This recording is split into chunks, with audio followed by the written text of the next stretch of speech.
공공배달앱 주도할 역량 있는 기업을 찾습니다. 아시다시피 공공배달앱은 플랫폼 산업의 공정한 생태계를 일구기 위해 고안하게 된 사업입니다. 동시에 디지털 SOC 구축의 첫 단추가 될 사업이자 지역화폐 유통 기반을 내실화하는 사업이기도 합니다. 이런 공익적 성격 때문인지 일각에서는 경쟁력에 대한 우려를 표하기도 합니다. 하지만 이 사업은 관이 아닌 민간의 주도하에 민간의 전문 역량으로 실행하는 사업입니다.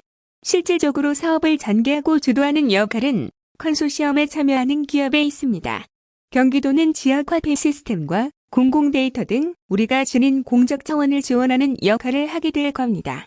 각자 지닌 거에 합쳐 시너지를 내자는 거지요. 성공적인 공공배달앱을 위해 민간의 전문 역량을 제대로 모아보려 합니다. 주체적으로 책임감 있게 사업을 추진해갈 파트너를 기다리고 있겠습니다. 디지털 SOC에 대한 비전, 공급자, 소비자, 노동자를 아울러 살피는 균형 잡힌 시각, 그리고 시장에서 충분히 경쟁할 수 있는 역량을 갖춘 파트너라면 금상첨화입니다. 경기도가 할 수 있는 부분은 얼마든지 든든하게 뒷받침할 테니 착취당하지 않고도 모두가 상생하는 길이 있다는 것을 함께 증명해 봅시다. 다음은 공공배달앱 관련 뉴스입니다. 코리아 경기도 주식회사가 도민의 생활 편의 증진 및 플랫폼 노동자와 소상공인의 권익 보호를 위한 가칭 공공배달앱 구축 사업 컨소시엄에 참여할 사업자를 모집한다. 경기도 주식회사는 5월 26일자로 이 같은 내용의 디지털 SOC 컨소시엄 사업자 모집을 공고했다고 밝혔다. 이번 사업은 지난 4월 점화된 배달앱 수수료 논란과 관련 플랫폼 시장 독과점에 따른 폐해를 방지하고 소비자와 소상공인, 플랫폼 노동자를 위한 새로운 대안을 만드는 데 취지를 뒀다. 컨소시엄에 참여하는 사업자는 플랫폼 개발은 물론 이용자 만족도를 높이기 위한 시스템 개선과 운영, 음식 배달 가맹점 모집 및 등록, 결제 시스템 구축, 고객 응대 및 마케팅 등을 주요 과업으로 수행하게 된다. 사업 기간은 계약 체결일로부터 3년으로 사업비는 지원기업의 제안 내용을 토대로 합의할 예정이다. 참여를 희망하는 사업자는 공모신청서와 사업제안서 등 필수 서류를 구비해 오는 6월 24일부터 25일까지 양일간 경기도 주식회사를 직접 방문해 접수해야 한다. 참여 자격은 전자금융거래법 28조 규정에 의한 전자금융업체로 선불전자지급수단 발행 및 관리업이나 전자지급결제 대행업을 금융위원회에 등록한 사업자여야 한다. 경기도 주식회사는 공정한 사업자 선정을 위해 IT, 투자, 경영, 마케팅 등 각 분야의 전문가 6명을 선정해 자문위원회를 구성했다. 특히 자문위원단은 플랫폼이 이용자 부담을 덜어주고 사회적 가치를 창출하는 방향으로 구축 운영되도록 조언하는 역할도 수행한다.